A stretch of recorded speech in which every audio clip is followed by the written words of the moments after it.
Okay, so last class में हमने शुरू किया था ordinal measurement of utility. Yes ma'am. जिसमें हमने केवल ओवरव्यू लिया था कि हम ऑर्डिनल मेजरमेंट को अप्रोच कैसे करेंगे, ठीक है। इसको हमने एक्शन एनालिसिस भी बोला था। उसके अलावा ऑर्डिनल का मतलब हमने प्रेफरेंस बोला था कि जो ऑर्डिनल मेजरमेंट होता है वो ये चीज मानता है कि कार्डिनल यूटिलिटी का मेजरमेंट पॉसिबल नहीं है, वी कैन ओनली टेल कि हमें कौन सी चीज ज्यादा पसंद आई। फिर हमने उसमें देखा क्या है कि अगर फिर इस तरह के अप्रोच को प्रोसीड कैसे किया जाए। तो आपने बोला मैम हमें अगर दो प्रोडक्ट दे दोगे आप, ए और बी, ए फॉर एप्पल मान लेते हैं, बी फॉर बनाना मान लेते हैं, ठीक है। तो उस केस में आप सिंस दोनों कमोडिटी के वेरियस कॉम्बिनेशन एग्जिस्ट कर सकते हैं। फॉर एग्जांपल अगर मैंने एक एप्पल लिया और मैंने फिर 9 बनाना लिया, 2 एप्पल, फिर 7, 3 और फिर 5, तो इससे मुझे ये पता चलता है कि दो कमोडिटी के वेरियस कॉम्बिनेशन मुझे सेम लेवल ऑफ सेटिस्फेक्शन दे सकते हैं। क्योंकि अगर आप मुझे बोलोगे कि वन और एक बास्केट में 1 9 रखा हुआ है, दूसरे में 2 7 रखा हुआ है, तो कंज्यूमर का हो सकता है पॉसिबिलिटी हो कि उसका सेटिस्फेक्शन इन दोनों से सेम डेराइव हो रहा हो। क्यों? बिकॉज दैट डिपेंड्स कि उसको एप्पल और बनाना में कौन सी चीज कितनी ज्यादा पसंद है। हो सकता है उसको, अगर तुम एक्सट्रीम केस बोलोगे नहीं मैम एप्पल बहुत ज्यादा पसंद है, बनाना एकदम जीरो है, तो तब भी मोनोटोनिक प्रेफरेंस में अगर वो 9 एप्पल ले रहा है, 0 बनाना ले रहा है, या 8 एप्पल ले रहा है तो 1 बनाना ले लेगा, उसको इतना कुछ खास फर्क नहीं पड़ेगा। There can be various combination जहां पर कस्टमर को ये लगेगा कि नहीं मुझे इससे इससे इससे या ढेर सारे कॉम्बिनेशन से सेम लेवल ऑफ सेटिस्फेक्शन मिल रही है। देखो ये बात जानना यहाँ पर बहुत जरूरी है कि तुम ये नहीं बोल सकते कि नहीं मैम मुझे केवल इस वाले 1 एप्पल और 9 बनाने वाले कॉम्बिनेशन से जो सेटिस्फेक्शन मिल रही है वो मुझे किसी दूसरे से नहीं मिलेगी। इसलिए मैं इस बात को फोकस कर रही हूँ। You have to keep in mind कि दो कॉमोडिटी के सिंस बहुत सारी क्वांटिटी पॉसिबल है, तो there can be some combination जहां पर दोनों की क्वांटिटी डिफर कर रही हो but amount of satisfaction derived would be equal. और अगर जब हम इस अजम्पशन को लेकर के चलेंगे तभी हम इंडिफरेंस कर्व बना पाएंगे, अदरवाइज हमारा तो इंडिफरेंस कर्व ही नहीं बनेगा। समझ गए? तो ये है इसका अजम्पशन जो मैंने अभी भी डिस्कस करा कि दो कमोडिटीज के केस में वेरियस ऑल्टरनेटिव कॉम्बिनेशन से सेम लेवल ऑफ सेटिस्फेक्शन मिल सकती है कस्टमर को। ये चीज मानते हुए ही आप तो इंडिफरेंस कर्व बना सकते हो, है बात की नहीं? तो इंडिफरेंस कर्व में एक साइड रख लो एप्पल, दूसरी साइड बनाना, क्योंकि अगर आप ये नहीं मानोगे तो आपका इंडिफरेंस कर्व बनेगा ही नहीं। तो यानी इंडिफरेंस कर्व में ये वाला पॉइंट जिसका मतलब प्रिसाइजली 9 एप्पल 1 बनाना है, ये वाला पॉइंट क्योंकि ये नीचे बढ़ते जा रहा है ना, ये 1 2 3 4 5 6 7 8 9, ये 9 एप्पल है, फिर यहाँ पर 7 एप्पल है, यहाँ पर 4 एप्पल है, फिर यहाँ पर 2 एप्पल है, बनाना बढ़ते जा रहे हैं 1 3 5 7। तो ये 7 3 का कॉम्बिनेशन, 4 और 5 का कॉम्बिनेशन, और 2 और 7 का कॉम्बिनेशन। तो बोलोगे मैम ये चार कॉम्बिनेशन ऐसे हैं जिससे कस्टमर को IC1 यानी इंडिफरेंस कर्व 1 का इक्वल सेटिस्फेक्शन मिल रहा है। ये कर्व कॉन्वेक्स, इसका ये मतलब नहीं है कि इसका सेटिस्फेक्शन यहाँ से यहाँ तक ये सेटिस्फेक्शन नहीं डिनोट कर रहा है। ये कर्व केवल क्या डिनोट कर रहा है? Equal satisfaction combinations. ये जो इंडिफरेंस कर्व है ये केवल, ये वाला जो कर्व है ये केवल आपको कॉम्बिनेशंस के बारे में बता रहा है कि इस वाले कर्व के ऊपर जो भी पॉइंट रखे गए हैं उन पॉइंट में जो डिफरेंट कॉम्बिनेशन है उन सब के लिए सेटिस्फेक्शन, मान लो सेटिस्फेक्शन वैल्यू S इक्वल है, ठीक है। तो IC1 कर्व की सेटिस्फेक्शन वैल्यू मान लो S है, या अगर न्यूमेरिकल टर्म में लेना चाहते हैं लेट अस से 50 है, ठीक है। तो 50 सेटिस्फेक्शन इस कर्व के हर एक पॉइंट के लिए होगी कि नहीं होगी? होगी, होगी मैम होगी। तो अगर मैं बोल रही हूँ कि इस कर्व के लिए 50 होगी तो इससे ऊपर वाले IC1 कर्व के लिए 55 हो सकती है। Yes ma'am. नीचे वाले के लिए 45 हो सकती है। Yes ma'am. तो कहने का मतलब ये है कि इसके आगे इसके पीछे इनफाइनाइट कर्व खींच सकती हूँ मैं अलग अलग सेटिस्फेक्शन के। Yes ma'am. और वो भी अलग अलग कॉम्बिनेशन होंगे। इस वाले पे 8 समथिंग कुछ 1 होगा, यहाँ पे कोई दूसरा कॉम्बिनेशन होगा। अल्टीमेटली एक्स और वाई एक्सिस पे एप्पल और बनाना ही हमने ड्रॉ किए हुए हैं। डिफरेंट कर्व में उनके डिफरेंट डिफरेंट कॉम्बिनेशन आएंगे, ठीक है। लेकिन ये समझ में आ जाएगा हमको कि नीचे वाले कर्व में का सेटिस्फेक्शन वैल्यू कम है, ऊपर वाले कर्व की सेटिस्फेक्शन वैल्यू ज्यादा है। और इस हिसाब से अगर बनाते चले जाएंगे तो इनफाइनाइट कर्व पॉसिबल है। Very nice. तो मैम वो क्या अगर कैसे हम ये पता बोलेंगे, चलता है? क्या बेटा? कि ऊपर वाले मतलब कर्व का ज्यादा रहेगा और नीचे वाले का कम रहेगा, वही बताने जा रही वो हूँ। किस? ओके। ओके, तो यदि हम ये अज्यूम कर लें कि ऊपर वाले कर्व का सेटिस्फेक्शन वैल्यू ज्यादा है, नीचे वाले कर्व का सेटिस्फेक्शन वैल्यू कम है, तो कोई भी दो कर्व आपस में एक दूसरे को इंटरसेक्ट कर सकते हैं क्या?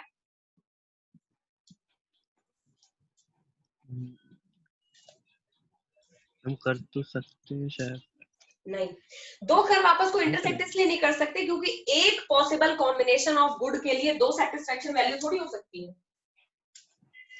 अच्छा। समझ गए? Yes ma'am. जैसे कि तुम बोल रहे हो कि दो इंडिफरेंस कर्व, एक इंडिफरेंस कर्व का मतलब एक सेटिस्फेक्शन वैल्यू है। मान लो IC1 एक कर्व है, उसकी सेटिस्फेक्शन वैल्यू है 50। अब तुम बोल रहे हो दूसरा इंडिफरेंस कर्व जिसकी सेटिस्फेक्शन वैल्यू 60 है वो इसे इंटरसेक्ट कर सकता है। तो इस वाले कॉमोडिटी के सेट के लिए, मान लो इस कॉमोडिटी की, यहाँ पे एप्पल हमने किया हुआ है, यहाँ पे बनाना पॉइंट किया हुआ है, यहाँ पे मान लो एप्पल की वैल्यू 5 है, बनाना की वैल्यू भी 5 है, यानी 5 एप्पल 5 बनाना के कॉम्बिनेशन के लिए तुमने दो सेटिस्फेक्शन की वैल्यू दे दी। इसकी वैल्यू 60 भी हो सकती है क्योंकि 60 वाले कर्व पे है, और इसकी वैल्यू 50 भी हो सकती है क्योंकि ये 50 वाले कर्व के पे भी है बात की नहीं? Yes ma'am. तो इसका मतलब है कि 5 एप्पल 5 बनाना वो कॉम्बिनेशन है जिसपे इंसान को दो सेटिस्फेक्शन मिल सकते हैं। पॉसिबल है क्या ये? No ma'am. तो रियल लाइफ में पॉसिबल नहीं है, इसलिए हमें ये समझ में आता है कि दो इंडिफरेंस कर्व कभी भी इंटरसेक्ट नहीं करेंगे। ठीक है, यस मैम। अब बात ये है कि कैसे हम ये मान लें कि हायर इंडिफरेंस कर्व का मतलब हायर सेटिस्फेक्शन। बताओ सार्थक, कैसे है? क्या अंडरलाइन थ्योरी है जो ये मान रही है कि हायर कर्व जो है वो हायर सेटिस्फेक्शन है?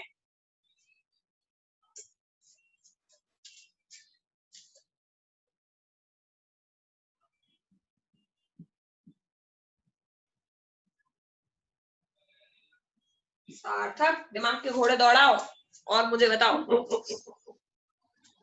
मैम क्या बोला, एक बार रिपीट करना।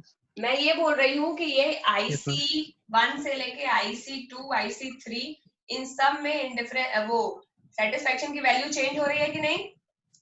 हो रही है। सही बताओ, बढ़ यस रही है कि मैम, घट रही है IC1 से IC5 की तरफ? बढ़ रही है। बढ़ ही क्यों बढ़ रही रही है, ये सवाल है। हम कैसे मान लें कि ऊपर वाला IC1 का मतलब ज्यादा सेटिस्फेक्शन होगा, नीचे वाले का क्यों नहीं है ज्यादा सेटिस्फेक्शन? मतलब मैंने बता दिया, तुमने मान लिया।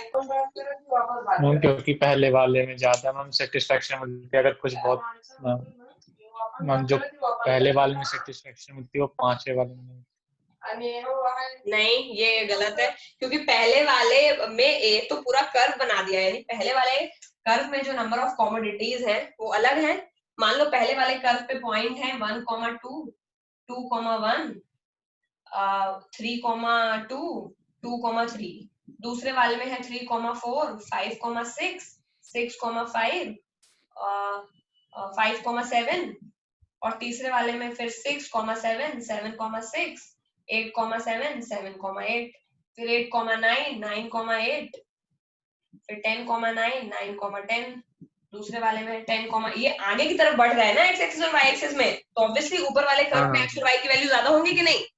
हाँ मैम। हाँ यस मैम, तो ऑब्वियसली आप मुझे ये बताओ कि आगे वाले कर्व में ही ज्यादा सेटिस्फेक्शन क्यों है? सोच कर। इसका ये मतलब थोड़ी ना है कि ज्यादा यूनिट अगले यूनिट पर मिलते मिलते जो हमारा अगले यूनिट को खाने के लिए हमारा इंटरेस्ट कम हो जाता है। वो तो एक सिंगल कर्व किस तरह से जाएगा वो डिफाइन करता है। अगर तुम्हारा MRS बढ़ते जा रहा है तो तुम कभी भी जीरो को टच नहीं करोगे, ये उस टेंडेंसी के लिए काम करता है। दोनों चीजों को मिक्स नहीं करो। जो law of diminishing marginal utility है उस वजह से ये कर्व ऐसा है, समझ गए? वरना ऐसा हो जाता, समझ गए? Yes ma'am. वो हम बाद में बताएंगे। फिलहाल law of diminishing marginal utility जो तुम यहाँ पर जवाब दे रहे हो वो गलत है, मैं ये बता रही हूँ। उसका इस चीज से कोई कनेक्शन नहीं कि IC1 एक ऊपर एक नीचे है। वो तो केवल हमने वैल्यूज लिख रखी है कि एप्पल की कितनी वैल्यूज, बनाना की कितनी वैल्यूज। केवल एप्पल और बनाना के नंबर को हमने मैप किया हुआ है, और हम बस ये बता रहे हैं कि इनमें जो हायर नंबर वाला IC कर्व है उसमें ज्यादा सेटिस्फेक्शन है। अब इसका जवाब पूछो क्यों, मतलब आंसर बताओ क्यों। सोचो सोचो, मैंने नंबर भी लिख दिया, अभी नहीं सोच पा रहे हो। मैम उसकी यूनिट ज्यादा है शायद। यस, और ये मैंने जानबूझ के लिखा हुआ है। तो जहां पर इकोनॉमिक्स को रियल सोल्यूशन ना मिले, वो ये मान लेते हैं कि जो कंज्यूमर है वो रैशनल है। तो रैशनल कंज्यूमर की जो प्रेफरेंस होती है वो मोनोटोनिक होती है, मतलब एक कॉमोडिटी का ज्यादा अमाउंट मिलने में उसको ज्यादा सेटिस्फेक्शन होता है, ऐसा नॉर्मली माना जाता है। तो तुम 3 केले खा के खुश हो गए या 5 केले, तो ये मान रहे हैं कि रैशनल कंज्यूमर है वो मोर ऑफ अ क्वांटिटी से ज्यादा हैप्पी होता है। किससे हैप्पी होता है? More quantity. More of a quantity. For example तुमको बोल दिया जाए कि आज तुम्हें is that any commodity that you, okay, pizza के 2 स्लाइसेस मिलने वाले हैं, ठीक है, और फिर सार्थक को बोला जाए कि आज तुम्हें पिज्जा के 4 स्लाइसेस मिलने वाले हैं, तो ऑब्वियसली सार्थक वुड बी मोर हैप्पी। क्यों? क्योंकि उसको 4 स्लाइस मिलने वाले हैं ना, बात की नहीं? Yes ma'am. तो मोनोटोनिक प्रेफरेंस का मतलब ये होता है कि पहली बात जो ये मानते हैं कि जो रैशनल कंज्यूमर है उसको ही always prefers more of a commodity. क्या? More quantity of the Yes, a rational consumer prefers always more of a commodity because higher amount of commodity gives him higher satisfaction. ये भी assume किया हुआ है। तो यहाँ पर 2 अजम्पशन है। पहला अजम्पशन तो क्या है, जो मैंने अभी भी तुम लोगों को बताया था थोड़ी देर पहले, कि डिफरेंट कॉम्बिनेशन ऑफ गुड्स पे सिमिलर सेटिस्फेक्शन मिल रहा है, ये मानता है ऑर्डिनल मेजरमेंट। दूसरा ये चीज कि एक रैशनल कंज्यूमर ज्यादा कॉमोडिटी मिलने पर ज्यादा सेटिस्फेक्शन होता है, उसको उसकी मोनोटोनिक प्रेफरेंस बोलते हैं। फॉर एग्जाम्पल, अगर तुम्हें बनाना से कोई फर्क नहीं पड़ता, बनाना की क्वांटिटी में 9 रख देती हूँ, लेकिन एप्पल तुम्हें बहुत पसंद है, तो बाय डिफॉल्ट ऐसा मान लिया जाएगा कि 9 एप्पल 9 बनाना के कॉम्बिनेशन को अगर 9 एप्पल 10 बनाना के कॉम्बिनेशन के साथ कंपेयर किया जाए तो तुम्हें ज्यादा सेटिस्फेक्शन किसमें मिलेगा? सेकंड वाले में। सेकंड वाले में। 9 और 10 यू वाले। लाइक एप्पल, समझ गए? बेसिक फंडा है। इसीलिए जो IC5 है उसकी सेटिस्फेक्शन वैल्यू IC1 से क्या होगी? ज्यादा होगी। तो ये ज्यादा। जितनी थ्योरी है ये अजम्पशन बेस्ड है। आप समझ आ गया कि इंडिफरेंस कर्व हम कैसे बना रहे हैं? Yes ma'am. तो इंडिफरेंस कर्व बनाने में कुछ नहीं करना है। इंडिफरेंस कर्व का मतलब ये होता है एक सिंगल इंडिफरेंस, मतलब इंडिफरेंस कर्व मतलब सिंगल सेटिस्फेक्शन का वैल्यू, और इंडिफरेंस कर्व पे जितने भी पॉइंट होते हैं कॉम्बिनेशन के, उन सारे पॉइंट पर सेम सेटिस्फेक्शन मिल रहा होता है। तो अगर इंडिफरेंस कर्व इतना है तो ये समझ लो कि इस पे जितने भी पॉइंट है उन सब पे सेम सेटिस्फेक्शन है। तो there can be almost infinite point और नॉट? Yes ma'am. तो 2 कॉम्बिनेशन में अगर मैं y की वैल्यू बढ़ाते जाऊं तो x की वैल्यू भी बढ़ती ही चली जाएगी इस केस में, समझ गए? यानी तुम कॉम्बिनेशन लिटरली शुरू कर सकते हो इनफाइनाइट एप्पल और इनफाइनाइट बनाना से, फिर इसको डिक्रीज कर 0 बनाना से, फिर इसको इंक्रीज करते जाओ, इसको इंक्रीज करते जाओ और इसको डिक्रीज 0 करते जाओ। एप्पल और इनफाइनाइट बनाना। इनफाइनाइट एप्पल ही एक को इनफाइनाइट रख रहे हो तो दूसरे की वैल्यू 0 हो जाएगी ना। हाँ वही। If it is tending to नीचे infinity then it will tend to 0, समझ गए? तो पहली जो कॉमोडिटी अगर मान ले कि वो इनफाइनाइट है, तो मान लो एप्पल तुमको दिए हुए है 0, ठीक है, ये वाला जो एक्स एक्सिस है वो एप्पल के लिए है, वाई एक्सिस बनाना के लिए है। एप्पल तुमको दिया हुआ है 0, उस केस में बनाना की वैल्यू है इन्फिनिटी। अब जब तक कि बनाना 0 ना हो जाए और एप्पल इन्फिनिटी ना हो जाए, तब तक के सारे कॉम्बिनेशन के लिए इस कर्व की वैल्यू क्या रहेगी? यही वाला कर्व तो आएगा, देखे हो कभी? कौन सा कर्व है ये? If I am not wrong, is it y equals to 1/x है क्या? I don't know. ये क्या है? तुम लोगों ने पढ़े नहीं होंगे कर्व, बट ये तो कर्व का एक वो होता है ना, इक्वेशन। खैर, मैं हम लोग को तो ऐसे पढ़ा रखा है कि कौन x वाला कर्व है और कौन k वाला कर्व है। वो मैं बताने वाली हूँ उसके बाद। अभी तो मैं केवल मैथ्स पढ़ा रही हूँ, ताकि ये ना डाउट हो कि कॉम्बिनेशन इनफाइनाइट कैसे हो सकते हैं।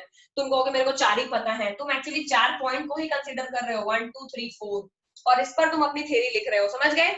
लेकिन इसका ये मतलब नहीं कि इस पूरे कर्व पे 4 ही पॉइंट है, इस पे नियरली कितने पॉइंट हो सकते हैं? इनफाइनाइट। इनफाइनाइट, और उन सारे इनफाइनाइट कॉम्बिनेशन के लिए इस कर्व की वैल्यू IC1, तो ना ही सेटिस्फेक्शन मिलेगा कंज्यूमर को। इसीलिए इसको इंडिफरेंस कर्व प्लॉट करना जरूरी है, क्योंकि दो कमोडिटी के लिए बहुत सारे कॉम्बिनेशन पॉसिबल है जिसमें कि कंज्यूमर को सेम सेटिस्फेक्शन मिल रहा हो, कंसीडरिंग कि हम ये मानते हैं कि हायर इंडिफरेंस कर्व का मतलब हायर सेटिस्फेक्शन। समझ गए? Yes ma'am. Okay fine. तो अब इंडिफरेंस कर्व अगर बनाना शुरू, इंडिफरेंस कर्व का वैल्यू पता चल गया है। अब इसी इंडिफरेंस कर्व पे अगर ढेर सारे इंडिफरेंस कर्व तुम बना लेते हो, समझ गए? तो नीचे वाला जो इंडिफरेंस कर्व है वो ऊपर वाले से कम सेटिस्फेक्शन देगा। अगर मान लो तुम इसे इनफाइनाइट से शुरू करना नहीं चाहते क्योंकि तुम्हारे नीचे सेटिस्फेक्शन दे रहे हो, तो तुमने मान लो 1000 एप्पल से शुरू कर लिया और फिर 0 बनाने से शुरू कर लिया। जब तक ये 1000 का ये नीचे वाले कॉम्बिनेशन है, ये उसके नीचे वाले कॉम्बिनेशन है, उसके नीचे वाले कॉम्बिनेशन है, अगर मैं इनको इन सारे इंडिफरेंस कर्व को मैप करूं तो ये पूरा का पूरा जो पिक्चर है जिसमें ढेर सारे इंडिफरेंस कर्व है वो क्या कहलाएगा? Indifference map. ग्राफ। फालतू चीज दी हुई है। इंडिफरेंस मैप क्यों पढ़ा रहे हैं? क्योंकि इंडिफरेंस मैप में ये तुम्हें ये बताएंगे कि जो हायर वाला है उसका सेटिस्फेक्शन हायर है। Single indifference map, single indifference curve पे तो एक ही सेटिस्फेक्शन वैल्यू होगी, लेकिन अगर तुम्हें ढेर सारे इंडिफरेंस कर्व दिए गए हैं किसी क्वेश्चन में, तो हायर वैल्यू अगर पूछेंगे कि हायर वाले इंडिफरेंस कर्व को इंडिकेट करो, तो क्या करोगे? हायर वाले को टिक कर देना कि इसका सेटिस्फेक्शन ज्यादा है। फिर अगर लोअर वाले को पूछेंगे तो नीचे वाले को इंडिकेट कर देना। समझ गए? Yes ma'am. Okay, question format में अगर पूछूं तो मान लो I have given you one question, इस पे मैंने 3 इंडिफरेंस कर्व बनाए हैं, बीच वाले इंडिफरेंस कर्व की वैल्यू मैंने 10 दे रखी है, ठीक है? इस वाले पॉइंट को मैंने P बोला है, इस वाले पॉइंट को मैंने Q बोला है, इस वाले पॉइंट को मैंने R बोला है। अब मैं क्वेश्चन तुमसे पूछूंगी, tell me the point where satisfaction is greater than 10. What will you say? R। R। ऐसे आते हैं क्वेश्चन। फिर बोलेंगे tell me the point when satisfaction value is less than P। लेकिन ये जो बना हुआ है ये क्या है? It's an indifference map। तो ये पहचानना है तुमको, इसलिए पता होना चाहिए कि ये जो बनता है इसका नाम इंडिफरेंस मैप होता है, जिसमें ढेर सारे इंडिफरेंस कर्व को बनाया जाता है और फिर उनका ऊपर लिया जाता है। अब ये इंडिफरेंस मैप तो ऐसे होते ही है, उसके अलावा एक और चीज है जो इंडिफरेंस मैप में होती है। क्या होती है? ये कि ये इंडिफरेंस मैप बेटा ऐसा ही क्यों है, ये ऐसा क्यों है? समझ गए? मैम हम बढ़ाते हैं शायद इसलिए।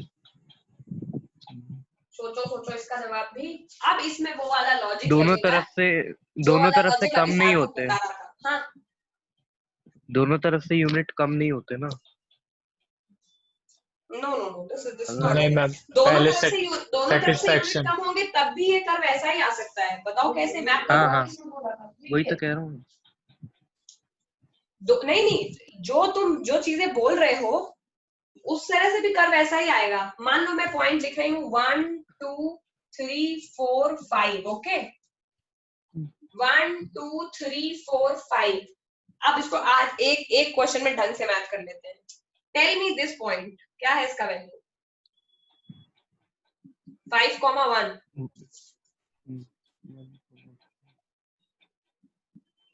दिस वाला पॉइंट 4,3। 4 वाला पॉइंट दिस इज 3,4। ओके, बात की नहीं? Yes ma'am. और ये मैंने y के रिस्पेक्ट में लिखा है। अगर तुम x के रिस्पेक्ट में इसको लिखना चाहते हो x और y के फॉर्मेट में, तो पहला हो जाएगा 1,5, अगला हो जाएगा 3,4, ठीक है? ऐसे तो मैच में करते हो। मार्क करने को आएगा? ना ये मार्क करने को नहीं आएगा, लेकिन इसके बिना कॉन्सेप्ट समझ में नहीं आएगा तुम्हें। अब ये हमारा इंडिफरेंस कर्व क्या है? अगले वाले में भी तो क्या हो रहा है? बनाना की जो ये नीचे हमारा बना हुआ है बनाना, ऊपर बना हुआ है बनाना, नीचे हमारा बना हुआ है एप्पल। ये बताओ कि क्या एप्पल की वैल्यू को बढ़ाने के लिए 1 से 3, 3 से 4 करने के लिए क्या हमें बनाना सेक्रीफाइस नहीं करने पड़ रहे हैं? Yes ma'am. करने तो पड़ रहे हैं। अगर एक एप्पल से 3 एप्पल की तरफ जाओ तो बनाना एक कम हो जाता है, फिर अगर 4 की तरफ जाओ फिर बनाना एक कम हो जाता है बात की नहीं?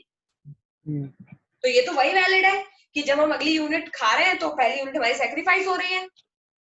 तो हमारा कर्व ऐसा क्यों नहीं है, यही कर्व क्यों है। अब इस वाले कर्व के पॉइंट लिख लो।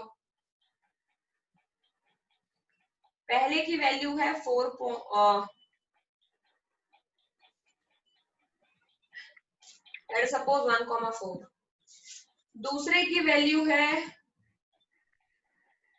2,3 मान लेते हैं, और लास्ट वाले की वैल्यू है 5,1। हमारा जो ओरिजिनल कर्व है जो हम पढ़ रहे हैं इंडिफरेंस कर्व, वो कॉन्वेक्स टाइप का है। ये वाला जिसमें सी की तरह बना होता है उसको कॉन्वेक्स बोलते हैं, ठीक है। Yes sir. तो अगर बोले तुमसे कोई कॉन्वेक्स कैसा होता है तो ऐसा ही होता है, जैसे सी बनता है वैसे ही बनता है, और उसका उल्टा होता है कॉनकेव। ये वाला कर्व जो हमारा है वो कैसा है, कॉनकेव। कॉनकेव। अगर तुमसे बोले कि कोई इंडिफरेंस कर्व है वो कॉन्वेक्स टू द ओरिजिन होता है, बात सही है क्योंकि वो ऐसा ही होता है सी के शेप में। कॉनकेव क्यों नहीं होता है ये बताओ। वही सोच रहे हैं। सोचो सोचो, बहुत ही इजी है। मैम क्या क्वेश्चन क्या है? सॉरी ये वाला point is not 2 is 2,3, it is 2,2 actually. Ma'am question क्या है? क्वेश्चन ये है कि ये जो हमने इंडिफरेंस कर्व अभी मैंने तुम्हें पढ़ाया, मैंने क्या बताया, ऐसे ही तो बताए हैं सारे। हाँ वही। ऐसे क्यों नहीं होते हैं मैम क्योंकि सेटिस्फैक्शन पहले वाले में ज्यादा मिलता है। ना।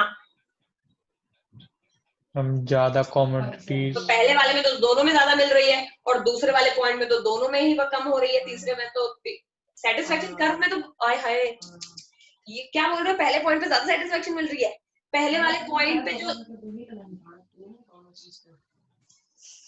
कैसे लगा तुमको ये पहले पॉइंट पे ज्यादा सेटिस्फैक्शन, कौन सा पॉइंट है और उस पे क्या सेटिस्फैक्शन मिल रही है। हम जैसे 5,1 5, ये वाला पॉइंट पे तुम्हें ज्यादा सेटिस्फैक्शन मिल रही है। Yes ma'am. ये वाले पॉइंट पे दोनों की सेटिस्फैक्शन वैल्यू सेम नहीं है। Ma'am same.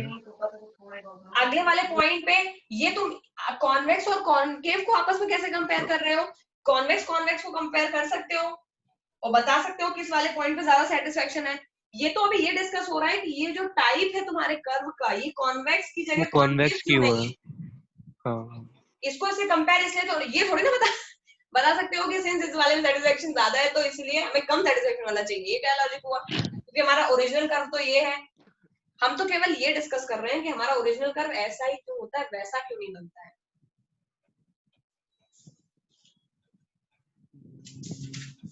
सोचिए सोचिए, सोचना जरूरी है सेहत के लिए।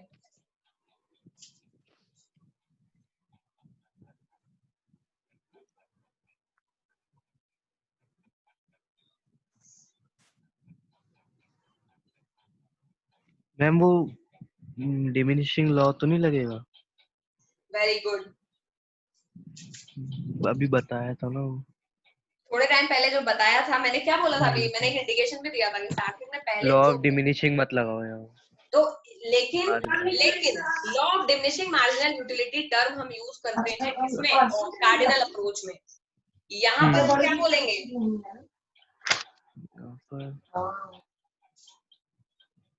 यहाँ पर एक टर्म यूज होता है उसको बोलते हैं मार्जिनल रेट ऑफ सब्स्टिट्यूशन। क्या बोलते हैं, marginal rate of substitution. Marginal rate of substitution term डालो। इसके ये जो बनाया था इस तरह का एक बना लो ऐसे करके, और लिख दो ये हमारा कॉन्वेक्स है, ये कॉनकेव है, और नीचे क्वेश्चन लिख दो व्हाई नॉट कॉनकेव, ये कॉनकेव क्यों नहीं होता है। ठीक है, बहुत ध्यान से पढ़ना, ये चीज इंपॉर्टेंट है। ठीक, व्हाई नॉट कॉनकेव, और फिर उसके नीचे टर्म डालो मार्जिनल रेट ऑफ सब्स्टिट्यूशन। अभी मैंने आंसर नहीं दिया, अभी मैं ये नई चीज पढ़ाने लग गई हूँ कि मार्जिनल रेट ऑफ सब्स्टिट्यूशन क्या होता है। मार्जिनल रेट ऑफ सब्स्टिट्यूशन का कोई और मतलब नहीं है, ऐसा बोला जाता है कि marginal rate of substitution for apple with respect to banana, यानी मार्जिनल रेट ऑफ सब्स्टिट्यूशन अगर हमें एप्पल का निकालना हो, जो पहले लिखा होता है उसका निकाला जाता है, यानी उसको तुम्हें बढ़ाना है। अगर MRSAB दिया है, इसका मतलब क्या है, एप्पल को हम इंक्रीज करना चाहते हैं और बनाना को सैक्रिफाइस कर रहे हैं, समझ गए? तो जो पहले दिया होता है उसको हम, वो वाली कमोडिटी हमें प्रेफरेबल है, वो हमको चाहिए, इसीलिए हम marginal rate of substitution of A निकालते हैं विद रिस्पेक्ट टू बी। तो उसमें क्या होगा, सिंस तुम बनाना को सैक्रिफाइस कर रहे हो, ये मैं क्यों बता रही हूँ, ताकि फॉर्मूले में गलती ना करो। तो मार्जिनल रेट ऑफ सब्स्टिट्यूशन अगर ए भी लिखा हुआ है, मतलब ए कमोडिटी को तुम बढ़ाना चाहते हो और बी कमोडिटी को सैक्रिफाइस करना चाहते हो। इसका फॉर्मूला होता है कि तुम कितनी यूनिट बी की सैक्रिफाइस करोगे। सैक्रिफाइस कैसे कर रहे हो, बनाना को, तो कितनी बी की यूनिट सैक्रिफाइस करोगे, कितनी यूनिट ए की गेन करने के लिए, क्या करने के लिए, ए की यूनिट गेन करने के लिए। अब मैं यहाँ पर एक छोटी टेबल बनाती हूँ, बुक किस लिए बना रही हूँ, ताकि अगर तुम लोग संजीव गर्ग को रेफर करो तो कल तुम्हें आराम से ये चीज समझ में दोबारा आ जाए, समझ गए? मैम नीचे यूनिट गेन आएगा या नीचे भी सैक्रिफाइस आएगा? ना सॉरी, यूनिट गेन दूसरी तो मिल रही है ना। तो यूनिट सैक्रिफाइस हम बी की कितनी करना चाहते हैं, कितनी ए की गेन करने के लिए। अब मैं एक छोटी टेबल बना रही हूँ, ए को हम 1 2 3 4 4 यूनिट है, यानी हम एक एक करके ए को बढ़ा रहे हैं, ठीक है। लेकिन बनाना को हम क्या क्या कितना कितना करके कम कर रहे हैं। देखो ये नॉर्मल टेबल है, ये मैंने एज इट इज बनाई है, संजीव गर्ग में बनी हुई, मैंने ऊपर केवल 3 पैराग्राफ, ये 3 लाइन लिया हुआ है, ठीक। इस टेबल को हमें भी देखना है, क्योंकि ये टेबल हमें तुरंत समझ में नहीं आएगी। मैंने ये रेफरेंस टेबल बनाई, अब तुम्हें केवल चेक करके मुझे बताना है कि एप्पल की 1 यूनिट गेन करने के लिए बनाना की कितनी यूनिट सैक्रिफाइस कर रहे हैं। मान लो कि पहले केस में हम यहाँ में टेबल बना रही हूँ, पहले केस में डेल्टा ए और डेल्टा बी की टेबल बना रही हूँ, मतलब ए में कितना चेंज आया और बी में, ए में कितना पॉजिटिव चेंज आ रहा है और बी में कितना नेगेटिव जा रहा है, यानी बी को हम कितना खत्म करेंगे तब ए मिलेगा, ठीक है, ये है इसका मतलब। तो हम ए पहली केस में 0 था, तब बी की वैल्यू कितनी होगी, बी की वैल्यू तब तो मैम 0 ही होगी। 15, बी की वैल्यू मैक्सिमम 15 है, ठीक है, ठीक, ओके। ए की वैल्यू 0 से नहीं 1 से ही शुरू कर देते हैं, वरना फिर मुझे एक और टेबल उठानी पड़ेगी। चलो ए की वैल्यू अगर 1 है और बी की वैल्यू 15 है, यानी तुम्हें ओरिजिनली 1 एप्पल और 15 बनाना दिए हुए हैं, ठीक है। यस ओके, मैं बोल रही हूँ कि अब मुझे 2 एप्पल खाने हैं, कितने बनाना है, 1 यूनिट, यानी मुझे जो एडिशनल 1 यूनिट बढ़ानी है, बनाना की कितनी बढ़ रही है मेरी, प्लस 1, यानी 1 यूनिट हम बढ़ा रहे हैं बनाना की, और बी को कितना सैक्रिफाइस करना पड़ रहा है, 5 माइनस 5। अगली बार ए की एक और यूनिट बढ़ाने के लिए क्या करना पड़ रहा है, +1 -4। तीसरी ए पहली यूनिट बढ़ाने के लिए हमें क्या करना पड़ा है, बनाना सैक्रिफाइस करना पड़ रहा है, -3। तुम्हें पूरे प्रोसेस में ये दिख रहा है ना कि marginal rate of substitution of A with respect to B for the first unit,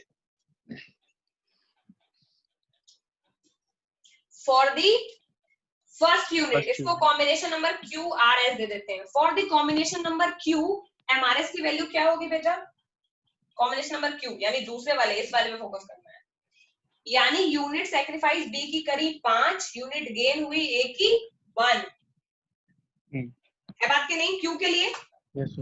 अगर आर के लिए पूछेंगे तो तुम क्या बोलोगे कि मैम यूनिट सैक्रिफाइस करी 4/1। अगर एस के लिए करेंगे तो क्या होगा, 3/1। क्या लग रहा है, क्या लग रहा है मैम, ये तो मार्जिनल अपॉर्चुनिटी कॉस्ट जैसा है। यस, लेकिन यहाँ हो क्या रहा है, एक्चुअली एमआरएस की वैल्यू हर एक यूनिट के साथ गिर रही है कि नहीं, गिर रही है।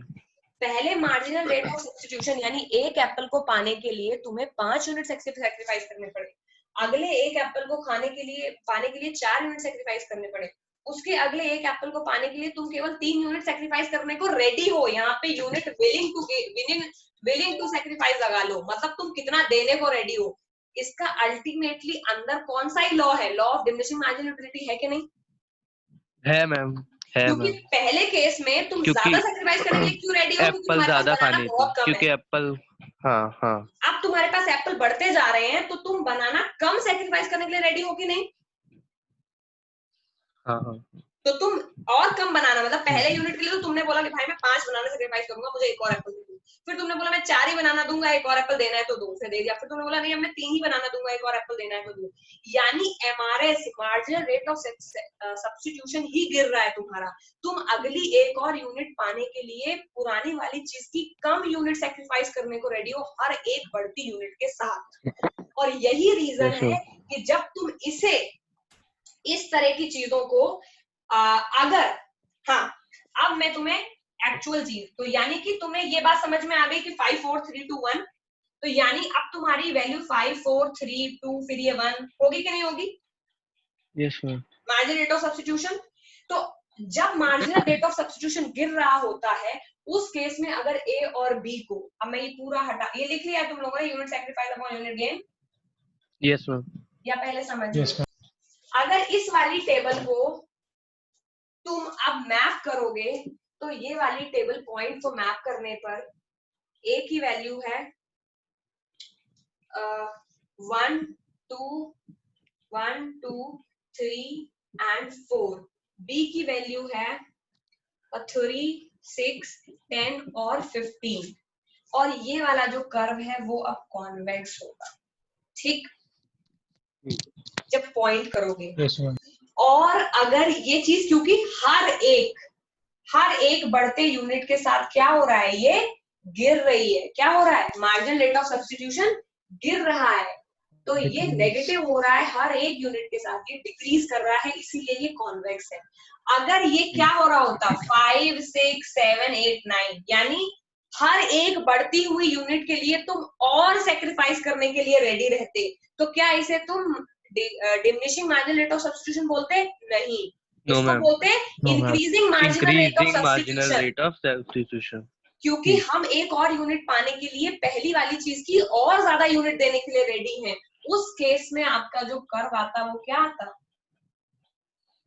कॉनकेव। कॉनकेव। दोनों की टेबल बना लेना और मैप करके देख लेना। क्योंकि ये क्यों? क्योंकि तुम्हें लग रहा है बट इसके बीच में अभी ये, जब इसको निकालोगे तो ये स्लोप निकलेगा, और जो स्लोप होता है उससे ही ये स्लोप डिसाइड होता है, ये एंगल, समझ गए? तो पहले वाले केस में ये एंगल है, दूसरे वाले केस में ये एंगल है। दूसरा वाला केस का एंगल बड़ा है क्योंकि वैल्यू इसकी धीरे धीरे क्या है, खैर वो मैथ है, तुम लोग आपस में कर लेना खुद ही। मैं तुम्हें ये बता रही हूँ कि पहले वाले केस की जो वैल्यू है वो कॉन्वेक्स इसीलिए है क्योंकि हमारा मार्जिनल रेट ऑफ सब्स्टिट्यूशन धीरे धीरे डिक्रीज हो रहा है। क्या हो रहा है? डिक्रीज हो रहा है। और इसका मतलब क्या है? मार्जिनल रेट ऑफ सब्स्टिट्यूशन जो है एमआरएस का जो स्लोप है वो क्या होता है? कॉन्वेक्स। मैम डिक्रीज हो रहा है तो convex. MRS a convex indifference curve in case of diminishing MRS. अगर मार्जिनल रेट ऑफ सब्स्टिट्यूशन खुद गिर रहा है, डिमिनिशिंग एमआरएस का क्या मतलब है आज से, कि पहली वाली यूनिट को जो हम सेक्रीफाइस कर रहे हैं धीरे धीरे कम कर रहे हैं। पहले हम 5 सेक्रीफाइस करने को रेडी हैं, फिर 4, फिर 3, फिर 2 और फिर 1, यानी हम एमआरएस को ही गिरा रहे हैं। अगर उस केस में हमारा इंडिफरेंस कर्व कैसे बनेंगे? कॉन्वेक्स। तो ये तुम्हारा इंडिफरेंस कर्व है जो कि कॉन्वेक्स है, ठीक? अगर तुम्हारा इंक्रीजिंग एमआरएस होता, यानी हर एक यूनिट के साथ तुम मार्जिनल रेट ऑफ सब्स्टिट्यूशन को बढ़ाते जाते, तो तुम्हारा जो कर्व आता वो कैसा आता? कॉनकेव। कॉनकेव, ठीक है? ओके। दो ऐसे एग्जाम्पल सेट कर लेना। पहला एक तो बुक का एग्जाम्पल है, दूसरे केस में तुम बहुत आसानी से कर सकते हो। मान लो अगर मुझसे तुम केवल टेबल बनाने के लिए पूछोगे तो मैं इन दोनों की टेबल बना देती हूँ। एप्पल की टेबल मैं सेम रखूंगी, बस बनाना की टेबल को हमें चेंज करना होगा। 1 2 3 4, पहले केस में हम क्या कर रहे हैं? 15 10 6 और 3। दूसरे केस में हम कहां से शुरू करेंगे? 1, 2, 3 और 4। अगर हम शुरू कर रहे हैं 15 से तो होगा 15, ठीक है। उसके बाद yes, ma'am. 10, ठीक है, यानी 5 सेक्रीफाइस करने को रेडी है पहले वाले केस में। अगले वाले केस में इसकी वैल्यू क्या होगी? 4, क्योंकि हम 6 सेक्रीफाइस करने को रेडी हैं। और इसके अगले वाले केस में इसकी वैल्यू क्या हो जाएगी? -3,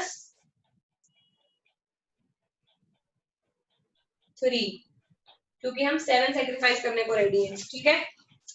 Yes. तो इसी तरह से बड़ा बना लो। अगर तुम्हें माइनस में नहीं पॉजिटिव में कर्व को ले जाना है तो उसको 18 से शुरू कर लो, समझ गए? तो 5, 6 और 7 तुम हर एक बढ़ती हुई चीज के साथ ज्यादा करने के लिए रेडी हो सेक्रीफाइस। तो पहले वाले केस के लिए तुम्हारे जो पॉइंट हो गए वो हो गया 1,15, 2,10, 3,6, 4,3। अगर यहीं पर तुम कॉन्वेक्स कर्व बनाते तो तुम्हारा पहला पॉइंट होता 1,15, लेकिन दूसरा पॉइंट क्या होता? 2,10, और तीसरा पॉइंट हो जाता 3,6 की जगह 3,4, और चौथा पॉइंट ऑब्वियसली नीचे जा रहा है इसमें, लेकिन अगर पॉजिटिव होता तो समथिंग लाइक दैट तुम ये मान सकते थे 4,1 या 0 हो जाता, और डिपेंड करता है, ठीक है।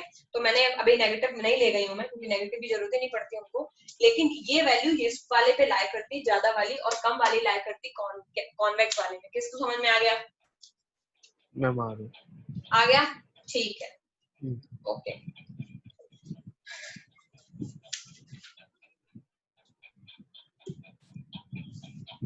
अब ये बताओ, ये इनडिफरेंस कर्व की assumptions क्या होती हैं? हमने अभी तक जो पढ़ा उसमें क्या assumption पढ़ा हमने? मैम इंडिफरेंस कर्व की मैम एक तो अलग अलग कॉम्बिनेशंस होते हैं। ठीक है। assumption इंडिफरेंस कर्व की मैं एक पॉइंट पे लेके, इसको बना लिया तुम लोगों ने? 2 बनाने बहुत जरूरी है, क्योंकि हमेशा 1 मार्कर में ये यही पूछते हैं कि डिमिनिशिंग एमआरएस अगर है तभी कॉन्वेक्स होता है, और ये हमेशा वो हो जाता है। और कॉन्केव कब होगा? तो कॉन्केव होते ही तुमको ये बोलना है कि जब पॉजिटिव होगा डिमिनिशिंग एमआरएस की जगह, जब इंक्रीजिंग एमआरएस होगा तब कॉन्केव होगा, और उसका टेबल ऐसा बनाते हैं, ठीक है।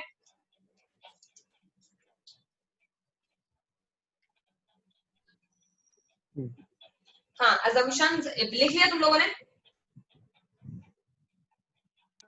Yes ma'am. assumptions बताओ क्या है इसके? पहला assumption तो ये है कॉम्बिनेशंस अलग अलग बन सकते हैं जिनसे एक सेम वो मिलेगी सेटिस्फैक्शन।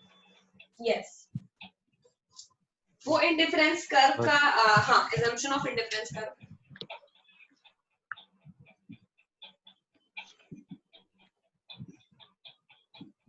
पहला है different combination of two commodity for same satisfaction के नेम।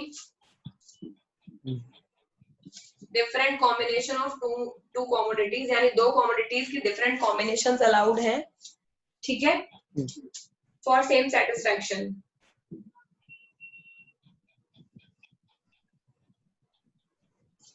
दूसरा हमेशा ही क्या होता है? Rational consumer. क्या होता है? Rational consumer.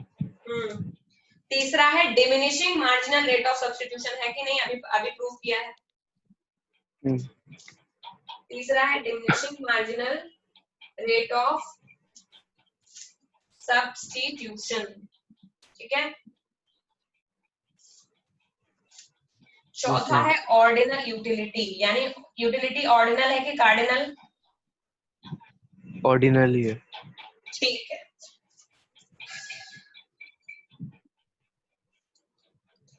एक और पॉइंट है जिसको बोलते हैं नॉन सैशिटी। वो क्यों है बताओ? अभी तो बताया था। नॉन सैशिटी। यस, सैशिटी तो वही होती है satisfaction. Yes, but in difference curve में हमें इन